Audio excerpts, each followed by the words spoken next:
Malgré le temps qui nous a manqué, c'est bien sûr un budget de rupture. Première rupture sur l'équilibre des comptes, l'assainissement des comptes, puisque pour la première fois depuis 11 ans, les dépenses de fonctionnement vont se stabiliser et même elles vont baisser, sans aucun recours à la fiscalité.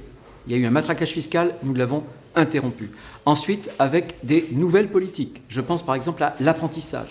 4000 apprentis de moins sur les 7 dernières années, et moi je veux qu'on ait demain des milliers d'apprentis en plus, avec un plan qui sera très ambitieux, avec en même temps sur la formation professionnelle, non pas des voies de garage ou des stages parking, mais avec des formations courtes qui permettront à des gens d'être formés avec au bout du bout des emplois. Par exemple, sur les lycées, on rétablit une bourse pour les élèves les plus méritants.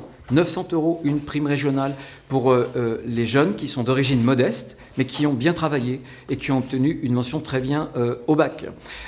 Pareil pour l'emploi, on modifie un certain nombre de choses, notamment pour qu'on puisse prendre en compte, avec beaucoup plus de simplicité, le soutien à nos entreprises, et notamment et essentiellement les PME. Il faut accompagner les entreprises au changement, ça veut dire à l'innovation, et aux grandes mutations écologiques. Je pense à la révolution numérique, je pense à la transition énergétique. Nous avons gagné avec la Bretagne un grand projet national sur des réseaux électriques intelligents, mais ce sera aussi le cas, et je veux que dans chaque territoire, il puisse y avoir un projet de production d'énergie propre. C'est en même temps la révolution de la mondialisation, l'internationalisation. Il y a trop peu d'exportations dans notre région.